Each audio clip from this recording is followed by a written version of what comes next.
In case anyone is wondering, my name is Angel Garcia. I am the president of Secular Student Alliance at Arizona State University. And to begin tonight's debate, I have with me right here a Mexican peso. And we're going to do a coin flip on seeing who is going to be going first. As far as the schedule goes, how the debate is going to be hosted, each debater is going to have 5 minutes to introduce themselves. They may introduce themselves however they wish, so give general background information on themselves, how they...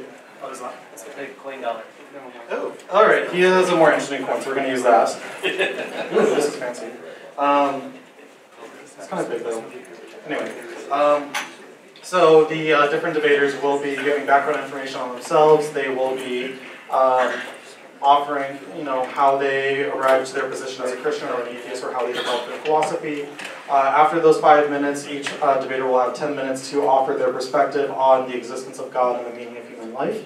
After which, each candidate will, or debater, will have 5 minutes each to offer a rebuttal to the other's position. After that, each person will have 5 minutes to offer counter rebuttals. And at the same time, after that, we will have a 5-minute break. After that 5-minute break, each debater will have 10 minutes to represent their argument in light of the rebuttals and counter-rebuttals of their opponent. And after that re-representation, the mic will be opened up to the floor, and you guys will be able to ask either or both debaters questions regarding their positions. So without further ado, let's get this coin toss started.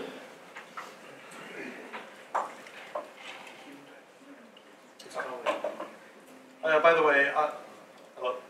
Hello? Okay. So, by the way, Mr. David Wood is going to be tails, Mr. Kyle Jones is going to be heads. And this is to see who goes first? Yes. That works. There's a long tradition of that. Yeah. We're going to do this right.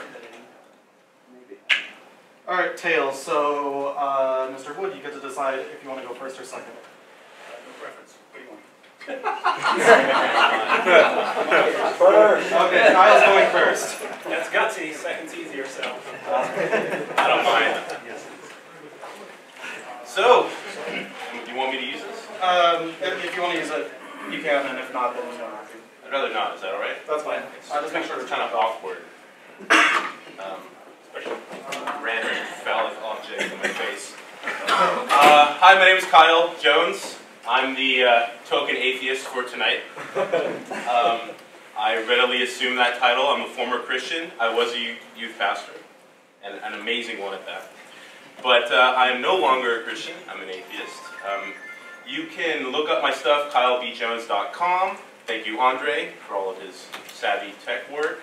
I want to thank the Secular Student Alliance. They've always been really supportive of stuff that I do.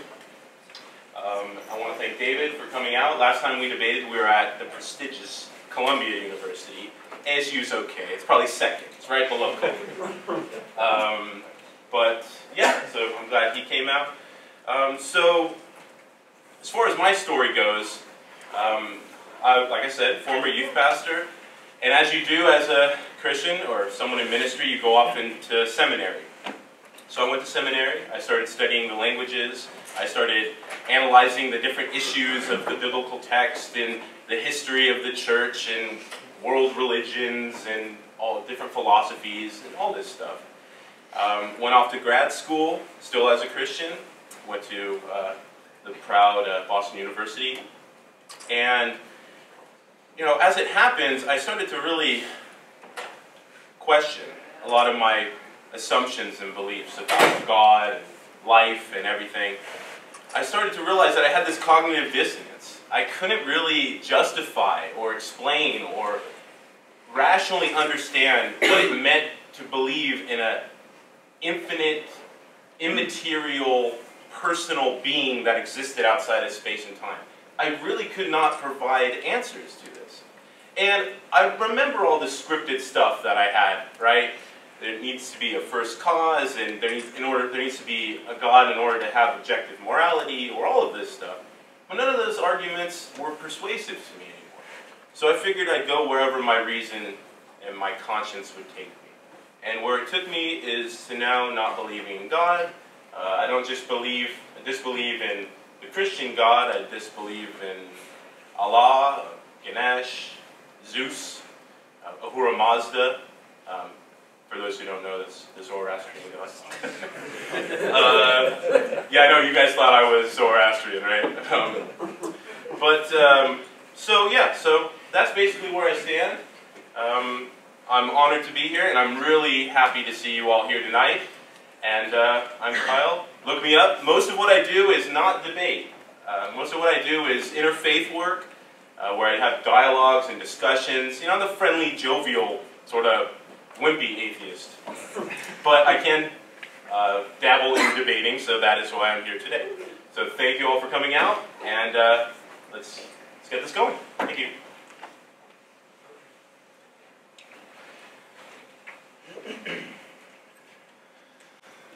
Well, good evening. David, I have a quick question. Are you planning on using a microphone tonight? No, he's not. Okay. He sets the pace. I just roll with what he said. I whatever he does. Gotcha. If you He can leads, pass I me- follow. Huh? If you can pass me the microphone so I can use it.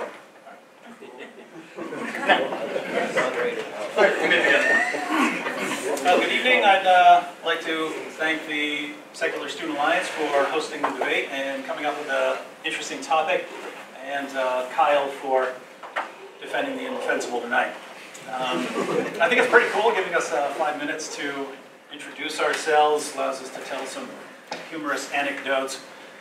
I have a bunch, but I'm not going to share them. I thought I'd share a few details. Since this is leading into a debate, I'll give you a little background on how I came to the positions I'll be talking about later tonight. I grew up in a lot of places, mostly a trailer park in West Virginia, so the mountains of West Virginia, and so after school we would go build forts and shoot things with bows or with rifles, and if we were inside we would play video games, which back then was an Atari 2600, long before most of you probably don't know what that is. And then eventually we got the Nintendo, which was really cool, and we all thought that this was very, very meaningful back then. We built our forts, and we once built a 6-story fort out of pallets. I won an archery competition using my bow, so that was really cool. And I defeated the heavyweight world champion, Mike Tyson, multiple times in Mike Tyson's Punch-Out. And so all this was really cool back then. And but then things start breaking down. Someone tore down that 6-story fort we built, and we eventually found one of the kids who tore it down when we weren't there. He got punched in the face several times. He had destroyed our pride and joy. And he dropped his backpack when he ran. We threw his books all over the place, and that was like we've been working on that for weeks. And so that's how things were when I was growing up. And of course, years later, turned out to think that all those things weren't as important as we thought they were back then. And I'm not giving my perspective now, looking back on that. I came to this conclusion when I was a teenager that these things really weren't as important as I thought. I never believed in God when I was growing up.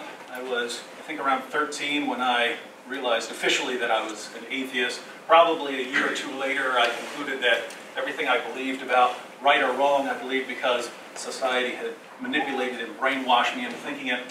And probably a year or two after that, I concluded that everything is meaningless, at least in an ultimate sense. That I understood most people find what they do meaningful, especially if they love what they do, but I regarded that as kind of a harmless delusion. I thought all we can really do is whatever we feel like doing with the little bit of time that we've got. And that's what I did.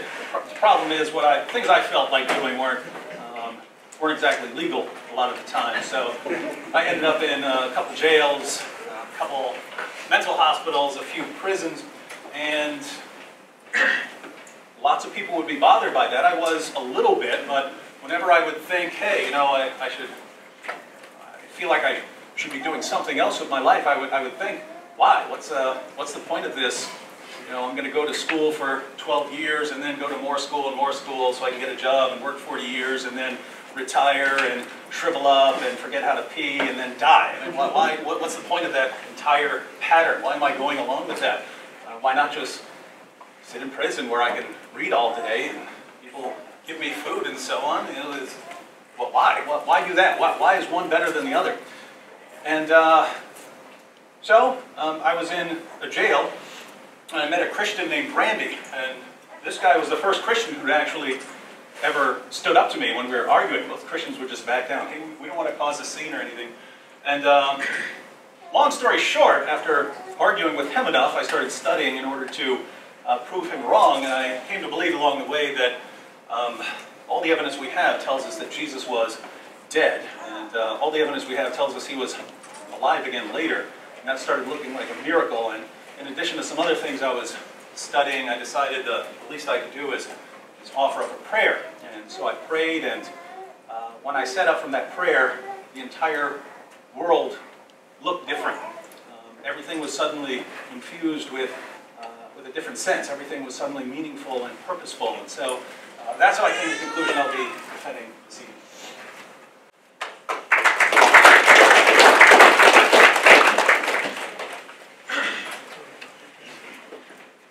Alright, so before we get started today, two things I'd like to note. If anyone needs to go to the bathroom or exit the room at any point, I would ask that you guys use the double doors over here and not the single door over here, as that would interfere with the video recording. And at the same time, each person has a certain amount of time to speak, as I've already said. When they have 2 minutes left, I will raise 2 fingers up to let them know. 1 minute left, 30 seconds, and then finish your sentence, stop. In case anyone is wondering what the hand gestures are for. So without further ado, though, I'm going to turn the floor over to Mr. Kyle Jones.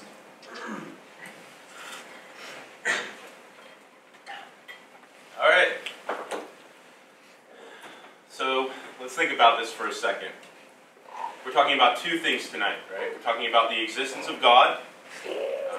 We have to dive into what exactly we mean by God there. And we also have the meaning of human life. Okay, so these are two things, two-pronged approach here. So regarding the first thing, the existence of God, we have to usually flesh out what we mean by God. Lots of people mean lots of different things by God. David here particularly is of the Christian faith, or he identifies as Christian. As we all know, even within Christianity, there's an infinite plethora of understandings of what God amounts to. But like I said earlier, I'm an atheist about any God. If you want to describe God as being synonymous with nature or the universe, or something like a liberal Christian might say, our infinite obligation to the other, I have less of a problem with that, with Einstein or Spinoza's definitions of God. If we're talking about God as an immaterial, invisible, personal, willful being that exists outside of space and time, I do not believe in that God. And I believe that there is absolutely no evidence. I believe you can have faith, you can want there to be a God, but I do not believe that that God exists. And I have many reasons for that. One of them is when we start describing this God, it gets very difficult. Okay? Like I said, if this God is infinite, then this God infinitely transcends the world. How would we ever understand an infinite God? How would we ever comprehend or wrap our minds around an infinite God? An infinite God would infinitely transcend any word that you would use to describe about God.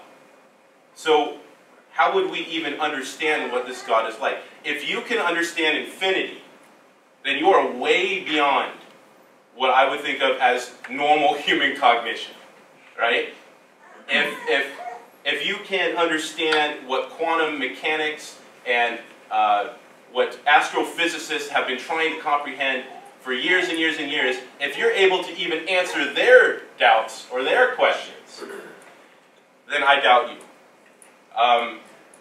I remember this funny meme. It was like creationism, the belief that Kirk Cameron knows more than Stephen Hawking.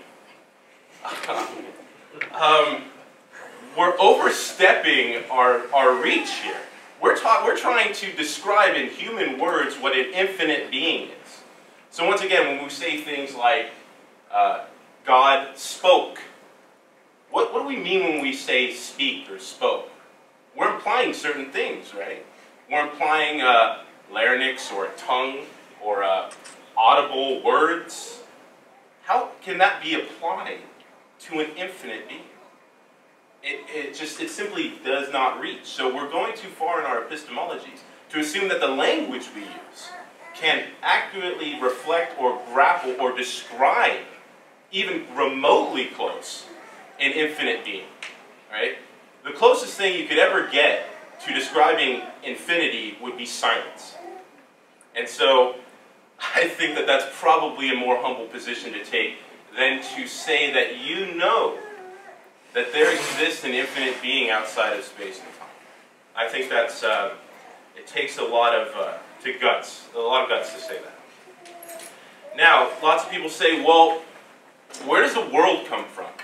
Right? I love this question. When people ask me this question, well, where do you think the world came from? I'm like, you're talking to me. I'm 33 years old. How the hell do I know where the world came from?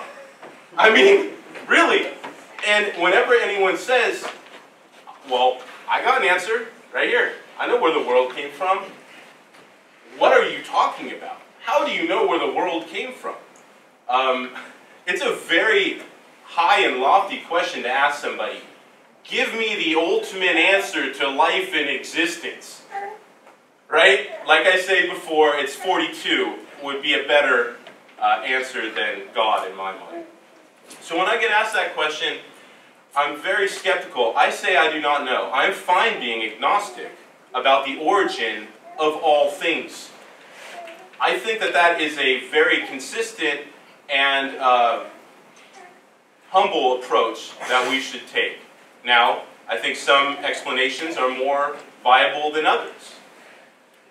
But if we assume that there was a first cause, a creator to everything, the logic then goes, where did God come from? And the answer to this question is, well, God has always existed. But do you see the problem there? That hasn't explained anything.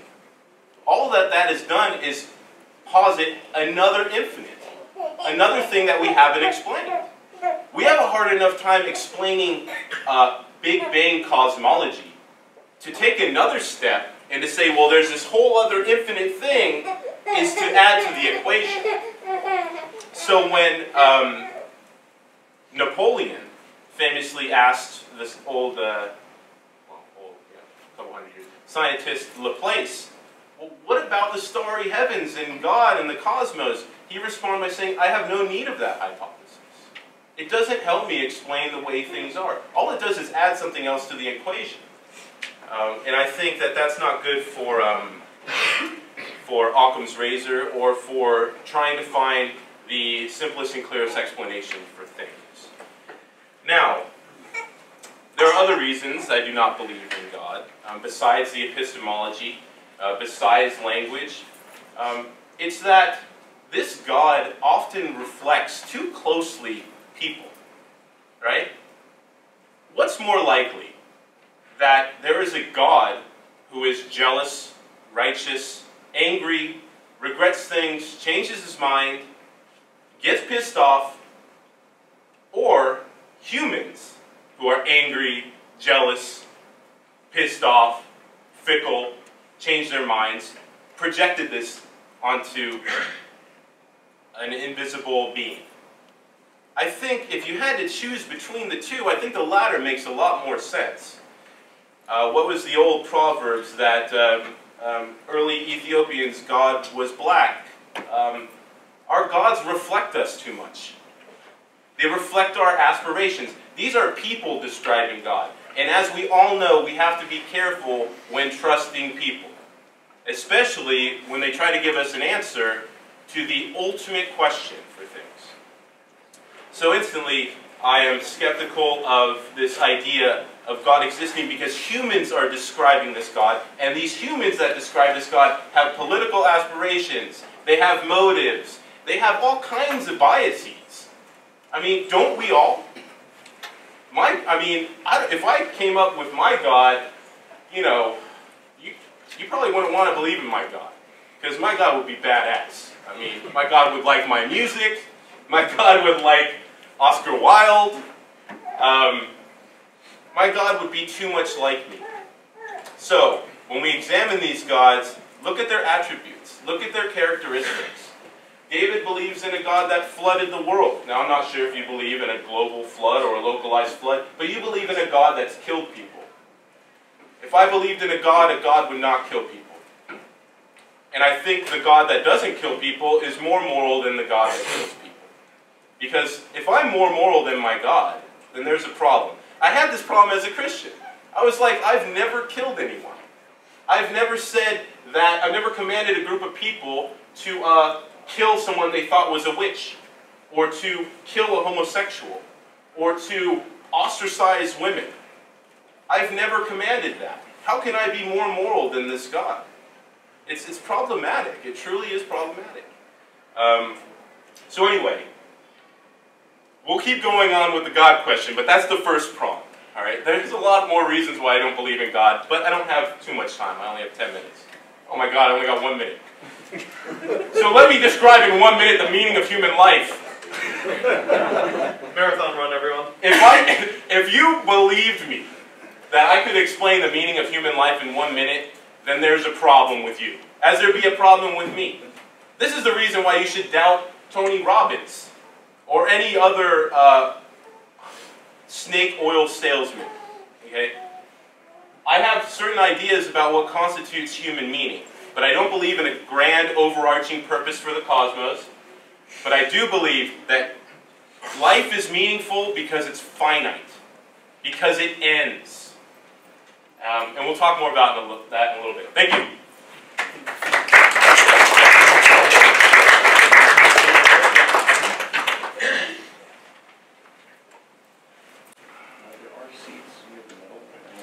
All right, thank you so much. Thank you so much, thank you so much, Kyle. Mr. Wood, you have the floor. I just want to remind you and everyone, though, that we're just presenting arguments right now. Rebuttals will be in a little bit. And you may be ahead. All right, I think Kyle and I are off on focusing on different things here at the beginning. I looked at the description on the Facebook page that described the debate as a discussion of the implications of theism and belief in God and lack of belief in God on the meaning of life. But I'm fine discussing the existence of God as well tonight. I'm just going to focus on that in my opening statement, and then in the rebuttals we can get to details of the existence of God. Now, I certainly don't want to argue that atheists don't have meaning in life. Lots of things can be meaningful to us in different ways. The real difference between theism and atheism when it comes to meaning, I would say, is the kinds and degrees of meaning available to us. So, by way of analogy, if you're a vegan, it doesn't mean you don't have any food. It just limits the range of foods available to you. Other people who aren't vegan would have a wider range of foods available to them. Similarly, if you're an atheist, you might find meaning in what you do, but the kinds of meaning available to you are a bit narrower. I would argue that the kinds of meaning available to you have to do more with how you feel about certain things. To examine the differences between theism and atheism with regard to meaning, I think it helps to ask questions of meaning. In other words, questions that deal with this topic. And there are lots of these. I'll address 6, and we'll see how a theist and an atheist might address these questions. So these would be questions like, what am I? What's my purpose? How did I get here? Where am I going? What am I worth? And what's the point? How would atheism and theism lead to different answers for these kinds of questions? So according to atheism, first question, what am I according to atheists? Well, different atheists will give different answers. I'll go ahead and quote Richard Dawkins on this one in his really amazing lecture, The Ultraviolet Garden. Dawkins says, "We are machines built by DNA whose purpose is to make more copies of the same DNA.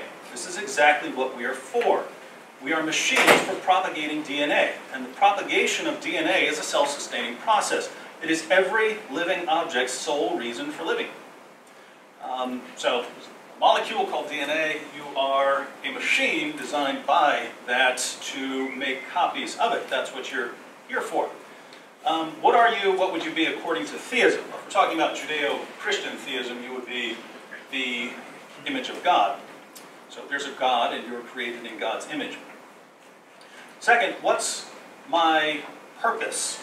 What's my purpose according to atheism? Well, if we go with the Dawkins trend, we'd have to say that my purpose is to make copies of DNA. That's my fundamental purpose. I might have other purposes in life. I might do various things, but I would do these things because my purpose is to make copies of DNA. In other words, if I go to school and earn a living and help other people, it's because I'm wired in a certain way, or I need the materials to survive, or something like this. So these ultimately come back to that fundamental purpose. And so it seems I would be kind of serving a molecule here.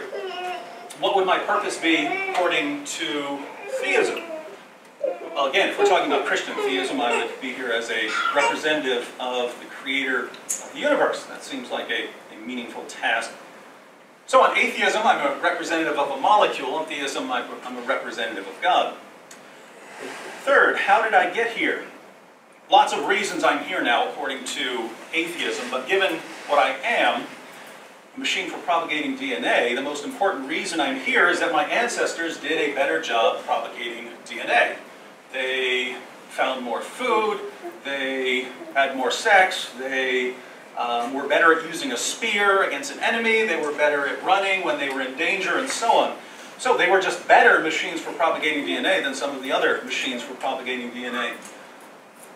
According to theism, how did I get here? Well, here again, there are lots of answers that would be involved in how I specifically got here. But given what I am, the image of God, the most important reason I'm here is that I was created by God. Fourth, where am I going? There'll be lots of stopping places along the way, but what's my final destination according to atheism? Death, of course. If I carried out my purpose well and I passed on my DNA, parts of the molecules in my cells will continue in other human beings for a while. The rest of me will be recycled. My atoms will end up as parts of other things. But humanity itself and all life will eventually perish, and whatever is left of the universe isn't going to care much that we are ever here. If theism is true, death wouldn't be the end of life, at least in the major forms of theism. Christianity and Islam both hold that life continues forever. So where am I going according to theism?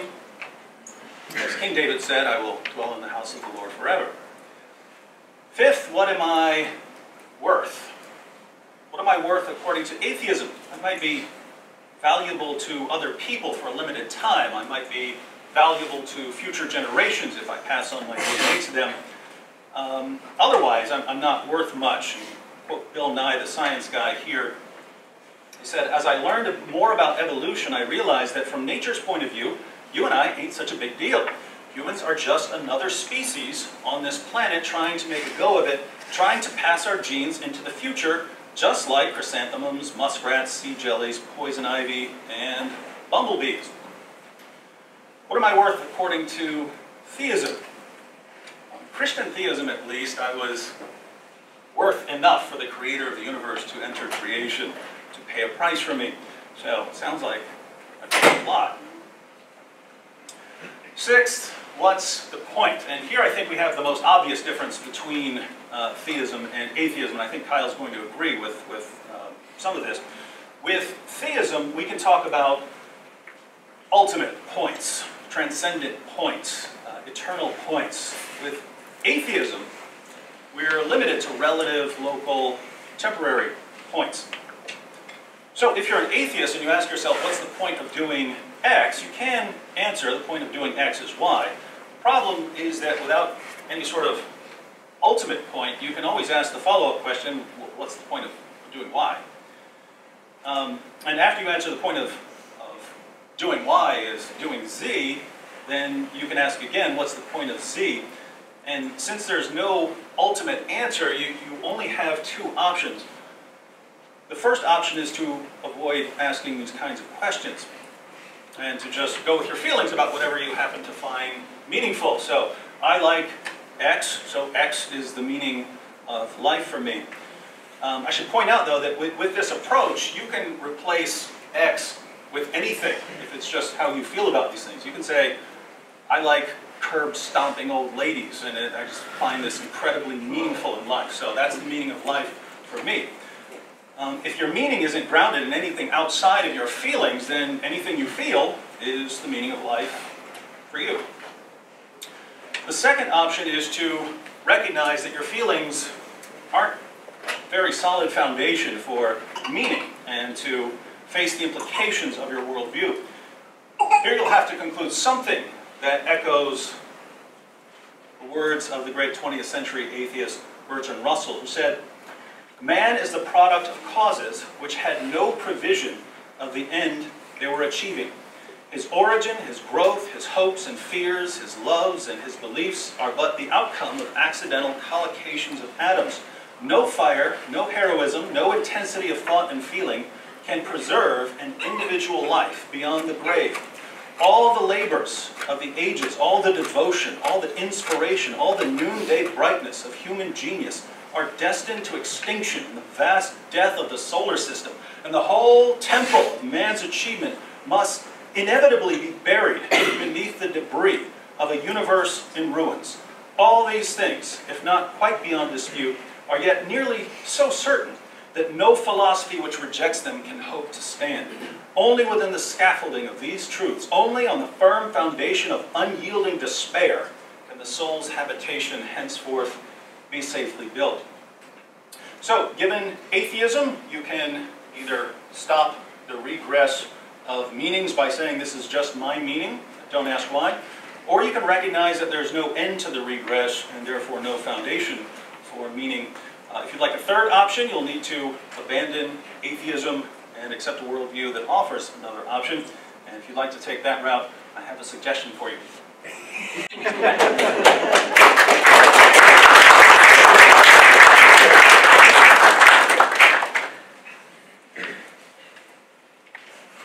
All right, thank you, Mr. Wood and Mr. Jones, for giving your thoughts. We're going to go to rebuttals now. I do also just want to say, since I noticed a number of people standing along the sides of the room, there are open chairs, and I'm sure people are friendly here. So if anyone wants to sit down, there are chairs available. But with that in mind, though, we're going to turn to rebuttals now, and the floor is open to Mr. Wood. Yeah, Mr. Jones. How long are rebuttals? 5 minutes. 5. Okay. We got 5 minutes. I'll make this quick. It's a very bleak picture of atheism you have there. It's almost as if it's a caricature. This is a problem of reduction. We're just a bunch of molecules. We're just atoms swirling around in an abyss. You know what? We're not just that. We are more than that. The experience of wonder, of art, of beauty, of literature, of life, of love, of truth, of value. A basic single atom does not experience that, but we do. So saying we're just an atom, it's hyperbole. You are more than an atom. I am more than an atom. At least hope I am. Now, if we talk about meaning, right? Things aren't meaningful unless there is a celestial big brother. Do you see how Orwellian that is? You don't need a cosmic dictator to have meaning at all. In fact, if it's only meaningful because there is this celestial being, then that's very problematic. Okay, let me give you a couple examples.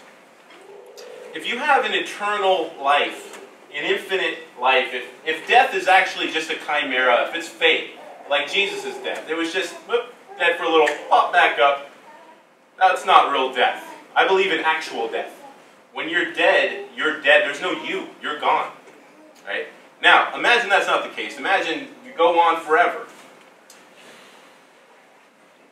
I'm sure you guys can all imagine a book that you enjoy. Just imagine a book that you enjoy. And imagine it goes on forever. Will you enjoy that book? I bet you after 1,000 or 2,000 or 3,000 pages, you're going to start hating that book. In fact, to be honest, if it goes on to millions of pages, it will be torture. You guys have all seen the third part of the Lord of the Rings, right? With like the 50 different endings. I knew life was meaningless after the second ending. I mean, imagine that those endings just kept going. It would be torture. So, yes, the idea of not dying and having this momentary bleep in this otherwise expanse of celestial bodies may sound daunting or frightening. It is the precondition. You have to have it to experience and have true meaning. Otherwise, you basically have infinite boredom, infinite torture, or infinite any mixture of, or anywhere in between. I mean, it's not meaningful because there is an eternity. It's exactly, precisely meaningful because there is not. Your book ends. Your movie ends. And that, to me, is ultimately where meaning is bound up. It's bound up in finitude. And yes, it is scary. I've never died. I don't really want to die. I like living. Even in this bleak, horrible, horribly tragic Kafka-esque scenario David's painted, I seem to be quite enjoying it. And I hope we can all ride this fiery spinning ball until it blows up. But that to me does not negate meaning. That is where meaning is bound up. It is not bound up in the dictates or existence of a celestial big brother. It is between me and you. Comrades, doing the best we can in this swirling abyss. God, I could keep going on there. I felt like I was preaching. See, that's like the old youth pastor coming out of me. But I think death needs to be taken seriously. And I think the seriousness of death, the radical finitude that we have, that, like I said before, is where we're bound up in meaning. Not where God sends himself on a suicide mission to die but not really die. That doesn't sound like too much work for an infinite being, not to demote the care that one might think that God has for them. But that will be the end of my rebuttal. Thank you very much.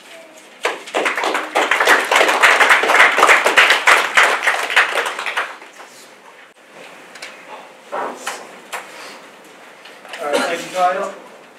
Thank you, Kyle, and Mr. Wood, you have the floor. All right, Kyle says that I offer a bleak picture of atheism. Where did that picture come from? Richard Dawkins, Bill Nye the Science Guy, and Bertrand Russell. So, the leading defenders of atheism in the modern world offer a bleak picture of atheism. That should say something about their view. Now, Kyle insists after this, he says, but we're more than that bleak picture. I agree. I agree completely that you're more than this picture, but it's because I reject your view that I think you're much more than the bleak picture presented by your chief representative. And by the way, I'm not just saying this as a Christian. I concluded that when I was 16, 17 years old. So that's exactly what I thought. When I read the words of Richard Dawkins and so on, or Bill Nye the Science Guy on this topic, I think, yeah, you're right. Now, by the way, sometimes they'll go on to say, but we have meaning anyway, and so on. But it's like, well, you kind of got the implications of your worldview correct, but you still need to say, but we still have meaning because we at least recognize our place in the universe, whether it's meaningful or not. Kyle objects to the idea that life only matters because there's some sort of cosmic big brother. Well, that's not the position I'm arguing for. I'm saying here is a worldview, and here are the implications of that worldview as far as the meaning that we have. And here's another worldview, and here are the implications on the meaning that we have given that worldview. And we look at them, and we look where the implications are, and we just draw up the comparisons and do so in an honest manner. It's pretty interesting that when they're both lined up, using even the words of champions of atheism, we go, oh my goodness, that's awful. Well, again, that should say something about the views we're comparing. Kyle asked, would we enjoy a book that goes on forever? It's only meaningful if it has an ending. Look, let me be clear. I would love to spend forever with my wife, a person who annoys me frequently, and I annoy her. We get into ridiculous arguments over stupid things. And at the end of the day, I love her, right? I would love to be around her forever. How much more the creator of the universe, right? So if we're talking about the bleak picture of atheism, I would say you have a pretty bleak picture of theism. If you say, I could know the creator of everything, time and eternity and everything else, I could know the creator. But, you know, a couple years and then I'll get bored. I don't know. Maybe we experience it, we'll find out we don't get bored. Once you experience the infinite, maybe the infinite isn't boring. Now, on the issue of the infinite God, Kyle asked, how could we comprehend an infinite God? Well, yeah, you can't fully get your mind around it, but it's like the concept of infinity. We understand what the concept of infinity is. By negation, it's, you know, beyond limits and so on. You can't get your mind fully around it, but you can certainly understand something about the concept, and I would say that it's something similar about God. Obviously, you can't get your mind fully around God. As for arguments for God's existence, Kyle brings up what would be the cosmological argument, and he says that he's content in being agnostic on where the universe came from. And I actually respect that position more than people who say, an atheist who say, this is how it happened. And, you know, I have more respect for saying I don't know than for this is how it happened than giving an atheistic answer. But I think it's remarkably easy to come to certain conclusions on a topic like this, mostly by just offering disjunctive syllogisms, which are very, very simple reasoning. Either the universe has existed for all eternity, or it had a beginning. We know mathematically and philosophically and scientifically that the universe hasn't existed for all eternity. Conclusion, it had a beginning. Now that you know that it had a beginning, it either began to exist as a result of some cause or it's uncaused. The idea of a universe coming into existence as a result of no cause would defy everything we know about reasoning, what science would go out the window and so on. So we have to conclude that the universe has a cause. If the universe has a cause, then what are the characteristics of this cause? Well, time comes into existence with the universe, so it would have to be timeless. Matter comes into existence with the universe, so it would have to be immaterial. It would have to be powerful enough to create a universe out of nothing, sounding an awful lot like God, but with some very simple reasoning. So Kyle's content with agnosticism. I'm content with going with the disjunctive syllogisms.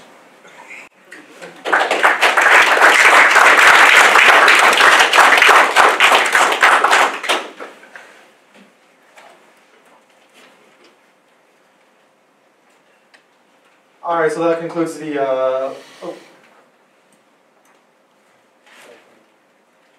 I just got the schedule mixed up in my head. I had accidentally skipped forward to the break instead of the counter rebuttals, but yeah, so we're going to be starting counter rebuttals now. Mr. Jones, you have the floor.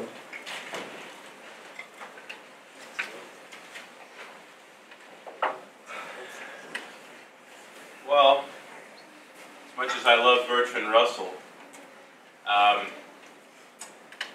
don't know if I would say he's an atheist, that's for sure. So is Richard Dawkins, so are many other people.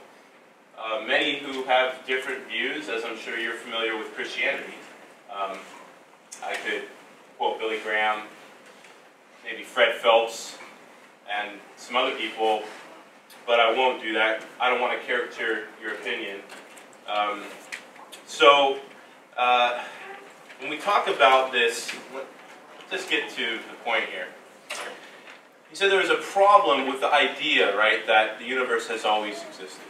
And that is a philosophical position that lots of people hold, actually.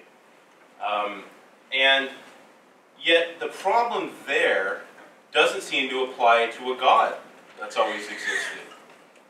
Do you see where the problem is? You can apply the same logic to an uncaused being that has existed forever. Where does God come from? Just God has always existed. How is that different from saying the world has always existed? Neither of them are providing justifications for why that existed. So anyway, the idea of a God existing forever is just as problematic for me as the idea of a universe existing forever. Now, when David was talking about how we can't wrap our heads completely around the idea of infinity, I'm well in agreement with that. I think we're all in agreement with that. But it's interesting how very little we would actually know about the concept of infinity. Yeah, we have a very vague idea. It's infinity. I see the symbol. That's about as far as my mind goes. If you can go further than that, please let me know. Now, if we want to understand if we want to apply that to God, then if we can know this much about God, that's not much. That's not much at all. Certainly not enough to warrant a belief. It's a concept. It's an idea. But assenting to it mentally, I'm not so sure.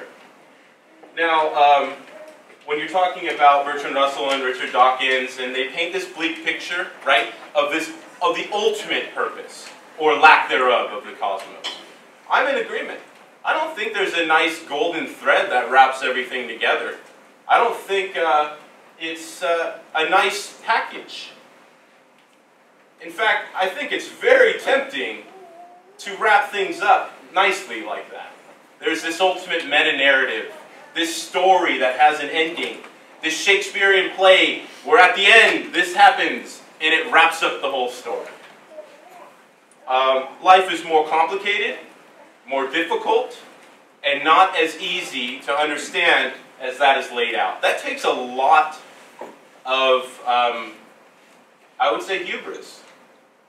To say not only do you know that an infinite being exists, but that you know what this infinite being is like, that you describe this infinite being in human words that cannot apply to an infinite being, that this world has this intrinsic value or meaning or story because of this infinite being, that requires a lot. That's a very high statement to say that you know that. I mean, I think people can believe it, but to know it, to have cognitive certainty, or at least some semblance of certainty about that, that's a very high statement, and it needs high levels of justification that I don't think are provided. We were told it's so simple, it's almost like an 8-year-old can do these disjunctive syllogisms and go, oh, there's the first cause. No. I mean, that's just simply not the case. Like I said, where does God come from? Now, God, I could go into all kinds of things. I doubt that you'd want to spend forever with your wife. I don't know her. She's probably a lovely person, but I can guarantee you would not want to spend eternity with her. As you wouldn't want to spend eternity with anybody. And I love a lot of people. But spending eternity with them? My God, are you kidding me? That is unbelievable. That is worse than the Lord of the Rings movie. Because at least I can separate myself. You know, I click the off button. But there's no off button in eternity. And you have no choice to be there or not. Imagine that. You can't just, I don't think you can stop yourself or kill yourself in eternity. That would be an interesting idea, but I will end there. Thank you very much.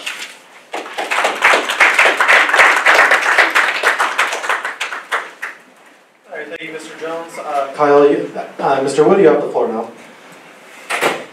Now, Kyle compares me quoting Richard Dawkins to what it would be like for him to quote Fred Phelps of Westboro Baptist Church. I am fine with that comparison. I've been saying for years that Richard Dawkins and co. are the Westboro Baptist Church of atheism. So now that we've cleared that up, I agree. There are much better representatives of atheism. And just to be clear, there are atheists I have a lot of respect for their intellectual ability. Massimo Pigliucci, if you're in the room with him, that is the smartest guy in the room.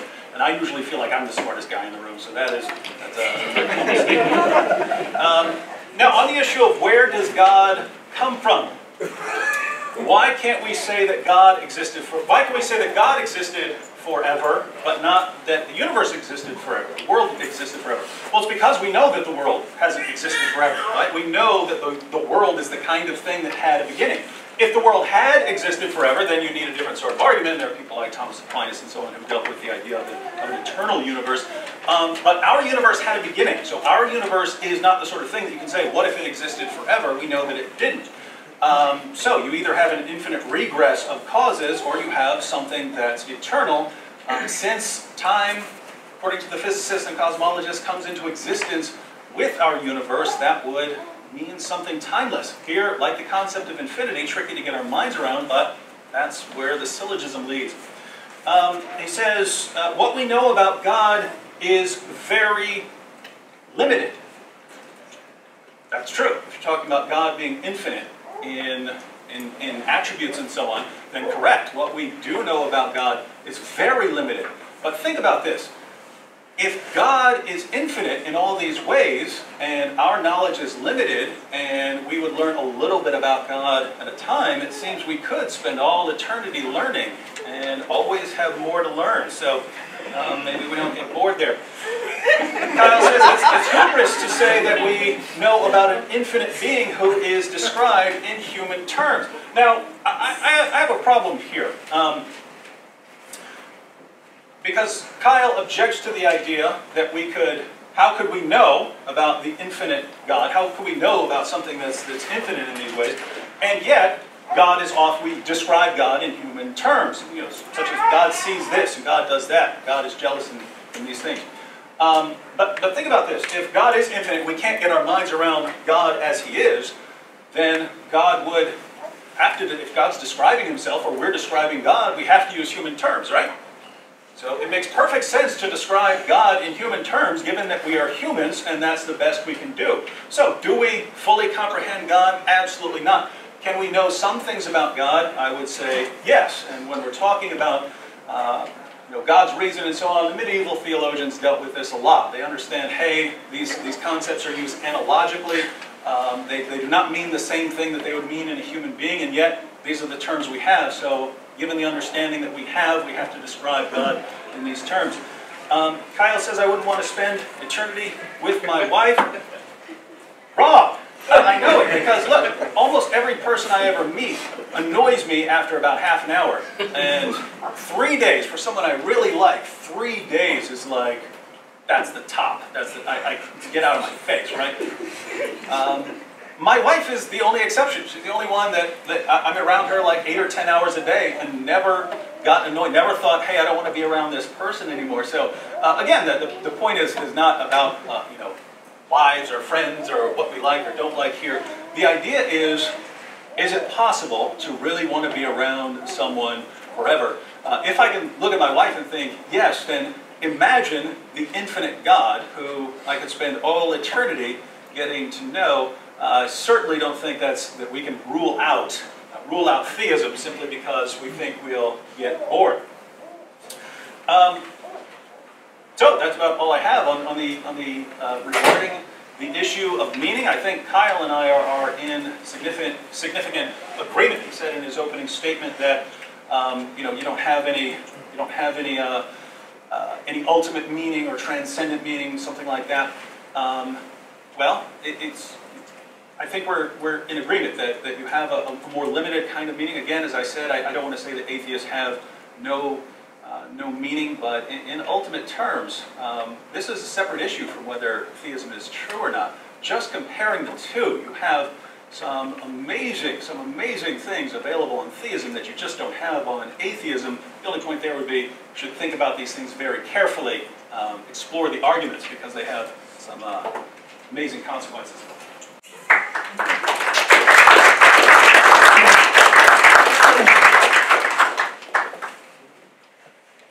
You can call me Kyle Wood if you like. Did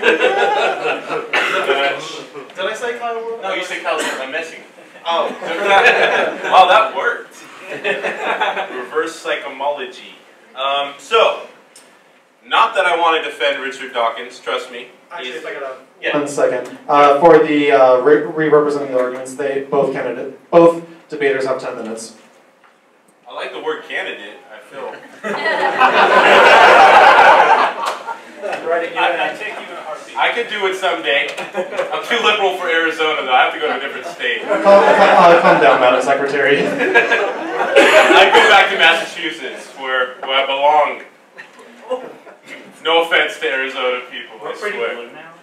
Yeah, all right. I know Angel here is going to help put taco trucks on every corner.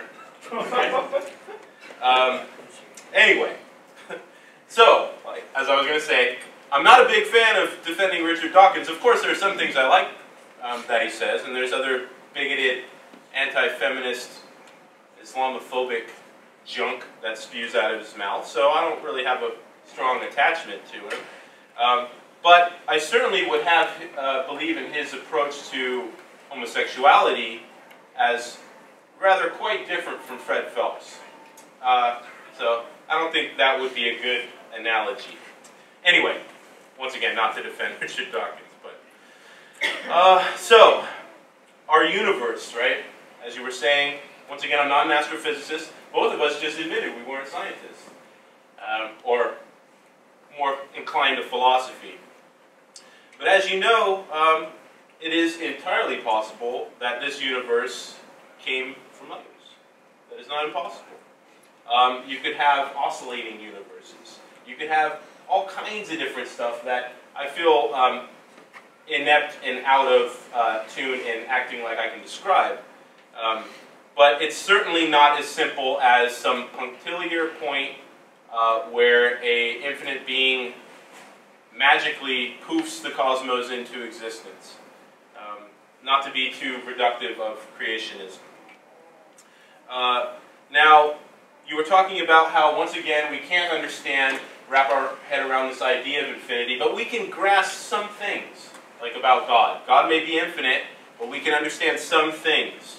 My argument goes further than that. My argument would be that in human cognition and human language, you can't understand anything about God.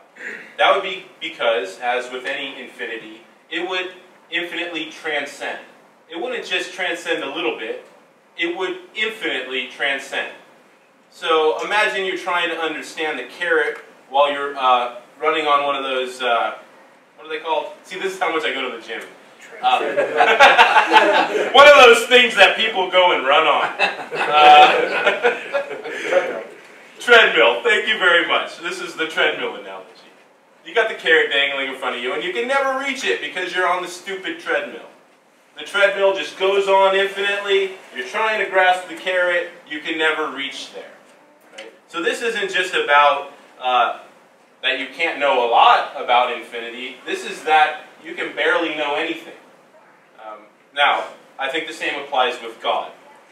At least the concept of infinity doesn't have agency. It doesn't have personhood. Once again, David is talking about a God that thinks, wills, and acts. A God that I believe under his view chooses sides. Prefers a particular side in a battle or a war or amongst people. God, in this sense, would, I assume, prefer Christians or to Muslims, or certainly to me. Now, this thinking, willing, and acting being that exists at a time, once again with human language, what do we mean when we say thinking? What is implied in thinking? Thinking implies that there is a point A where some thought originates and leads to a point B in time, discursively. But if you're outside of space and time, how do you think? How do you will? And how do you act? When you act, will, and think, you do so in time. So we're using words to describe what people do in time to a being that exists outside of time. And that's not even an analogy that can be close. Once again, you're trying to grasp a carrot you can faintly and barely see. Now, I don't even believe in a God to exist to have a faint imagination of it. I think that God is constructed. It's a human project to create and project onto the cosmos an agency. We're notorious for this. Not only do we want to see patterns, these are just anthropological facts. We want to see patterns. We see faces on the moon all the time. I always see the funniest faces, but we see patterns where there may not be none. And there are, I believe, evolutionary reasons for that. But there's also agency that we project onto things. And I think that we do that onto this idea of a God, and which certainly makes sense when this God is a lot like us. David's talking about a very sort of bare bones theism, right? He's not diving into his Christian faith. You mentioned Jesus once earlier, and you didn't even say Jesus by name. It's funny, in this debate, I'm the first person to say Jesus. But when we start breaking down more and more what God you actually believe in, as opposed to just Aquinas' first cause, that would provide much fodder, I believe, not only of my criticism of the recordings of Jesus, or the dubious circumstances under which this supposed person existed and performed miracles and was raised from the dead, or, interestingly enough, raised himself from the dead. The critique of the Trinity is strong with this one. I do not believe that 3 can equal 1. But that's just about Christianity. And on the topic of Christianity, let's also imagine some other world religions, or some other faiths. Let's imagine Islam, or Judaism, or Zoroastrianism, or whatever. Imagine David's critique of them. Okay? What would the criticisms be? Well, it doesn't seem to be evidence for this God. This God seems to have conflicting messages or stories or moral character. This God is written about by ancient desert nomads that didn't know that the earth revolved around the sun, didn't know what a germ was. You know, so he would go, well, of course I'm not going to believe this. But it's interesting, because that's why I don't believe in his God.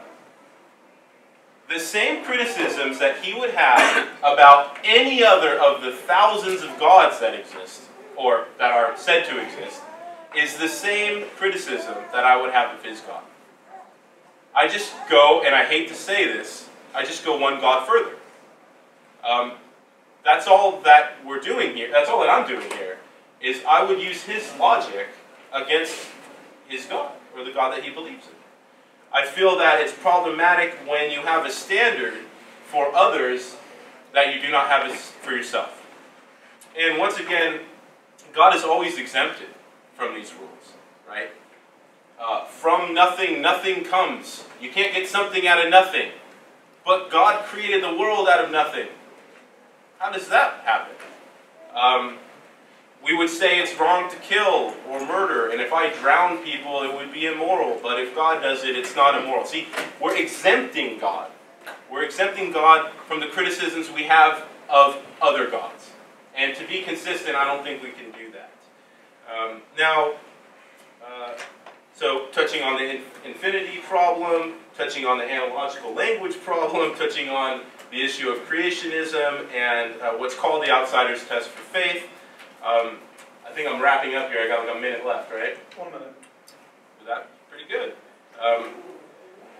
In conclusion, I think it's fairly strong that, or there's a strong indication that not only do these 2,000, 3,000 other gods not exist, but I believe David's God certainly does not exist either. We've been given a few syllogistic ideas about God existing that I do not think can hold. As far as human meaning is concerned, it's exactly that. It's human. It's human. And I'm fine with that, and I think we all should be. Thank you.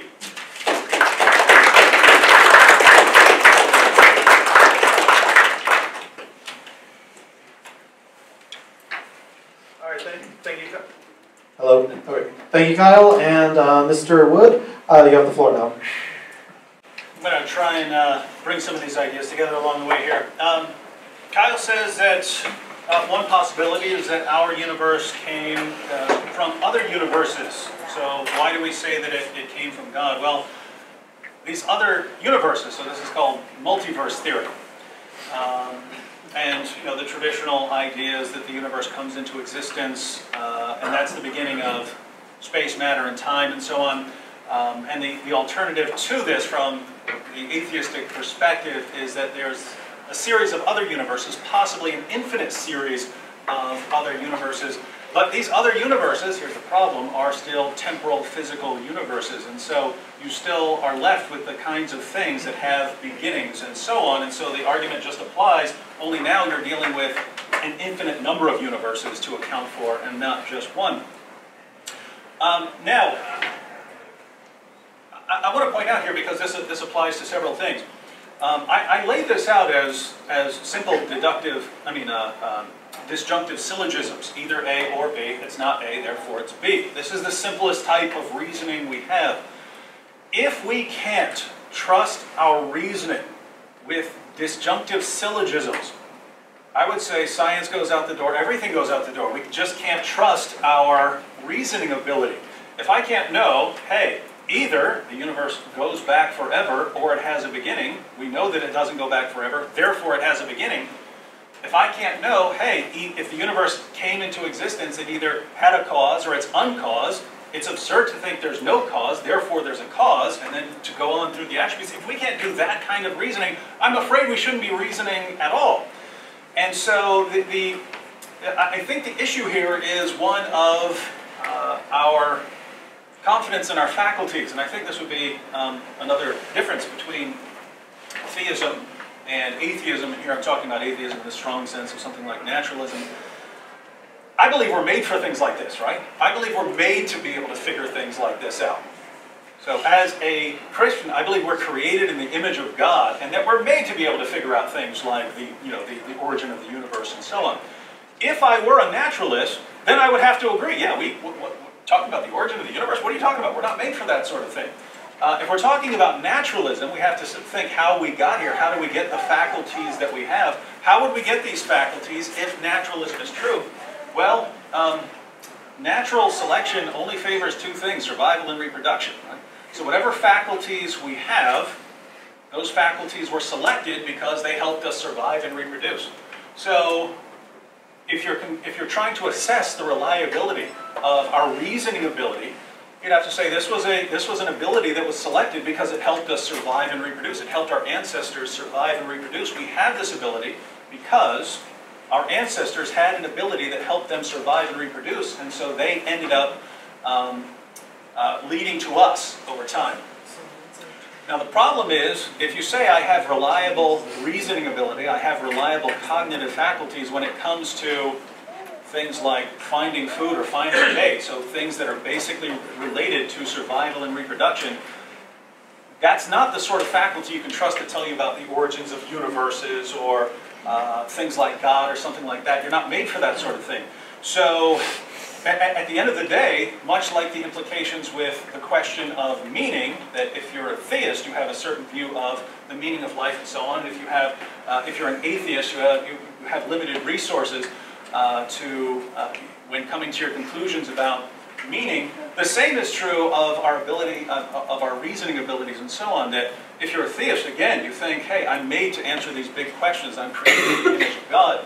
If you're a naturalist, you have to think my faculties came from their ability to help my ancestors survive and reproduce, and coming to accurate conclusions about which berries to eat does not give you good grounds to think that you could figure out the origin of the universe or something like that. But if that's the case, notice we have trouble dealing with some of these other issues. If our reasoning ability is in doubt, if we can't trust ourselves making disjunctive syllogisms, how do we then go on to make criticisms of God and say God should do this, God wouldn't do that, we can't know this, we can't know that? All of this is presupposing a naturalistic view of our faculty, which, to be clear, I think it's good that he's being consistent. It's good that he's being consistent in that sense of our not being able to understand the infinite. No, if we're not made for that sort of thing, then of course not. Again, as a theist, we are made to know God. So, now Kile again says that God would be infinitely removed for us, so we just can't know much about God. So here again, I'll say that that's assuming a very low view of what we are. If the infinite Creator made us to know Him, and we have to grow in that knowledge, are you saying that an infinite being could not make us to understand Him? We're starting off with the idea of an infinite being and what He could do. I would assume He can make us so that we can know something about Him. How can we know, this is an interesting point, how can we know or understand what it's like to think or act outside of time? Well, that's correct, that we don't understand that, and theologians have been talking about that a lot longer than we've been around. So yes, this is the principle of analogy, that no, you can't fully grasp what it's like for God to think or God to act. You can only understand it analogically. Here's what it's like for us. Therefore, God's thinking is somehow analogical to us, but significantly different. Well, how can we say that God does think and God does act if we don't know what it's like to do that kind of thing from outside of time? Well, when we make arguments and come to conclusions that there's no other option other than the conclusion, not being able to get our minds fully around the concept doesn't mean we can't come to conclusions. I have no idea what it would be like for something to be timeless or something to be immaterial. But that's the conclusion you need. If matter and time come into existence with the universe, then the cause, which you have to have, is timeless and immaterial. So just because I don't know what it's like to be timeless, which a two-dimensional being, if you could have a two-dimensional being, wouldn't understand what it's like to be three-dimensional. That doesn't mean that if a two-dimensional creature could understand could think in this way, that he just couldn't form any conclusions. You can form a conclusion and say this has to be the case because this is the only option left, without being able to get your mind around it. So here again, if we're left, if the syllogisms are syllogisms, if they're out the window, we can't trust ourselves on any reasoning. I think we can trust our reasoning, so we have to come to these conclusions. We come to the conclusions, maybe we don't get our minds fully around them, and it's that way with lots of things, not just outside of time and space or something like that. Even things that we are familiar with in our world. You can't get your mind fully around quantum mechanics. That doesn't mean you can't come to conclusions about quantum mechanics. You can't fully comprehend relativity. It doesn't mean you can't come to conclusions about relativity. Kyle says we project agency onto things, and we do the same thing with the idea of God. And it's, of course, we can do that. If you see a storm or something, you can say some spirit is mad or something like that. You can do that. You just have to watch when you're doing it and see when the evidence actually requires some agency or when there are other explanations. On the issue of what would my criticisms of other religions be? Well, I actually approach other religions the same. Those of you who watch my videos, I can be brutal in criticisms and so on. But to be clear, there are only a few religions that even present themselves as testable. Most religions do not say, here is the true religion, and here's how you can know that it's true. Islam is one, Christianity is another. A lot of religions don't even make that claim about themselves. And I spent years examining Islam. I spent years examining Christianity. And there's just a huge difference. It's not the topic of the debate tonight. But at the end of the day, where Islam says, here's the evidence, you go to the evidence, and it's about the miraculous literary excellence of the Quran, and you find it's just not there. The core claim of Christianity is you can know that Christianity is true because Jesus rose from the dead. You go there and you find out, again, all the evidence we have tells us this guy's dead. That was public knowledge. And all the evidence we have tells us that he was alive again later, appearing to his followers and so on. I would say, I'm approaching them the same. I'm saying at the end of the day, what evidence do you have? You find it with one particular religion, you don't with others. That's why I'm a Christian. But regardless of all this, if we were just comparing these two ideologies in terms of the meaning, the implication on meaning, that atheism leads to a certain view of what we are and our purpose and so on. Theism, especially Christian theism, would lead to a different, very different picture. I'd say if you were on the fence here, you'd have to go with one just because of the implications. When we add to the fact that we have very good evidence for the one where we also have the meaning, I'd say pretty clear case.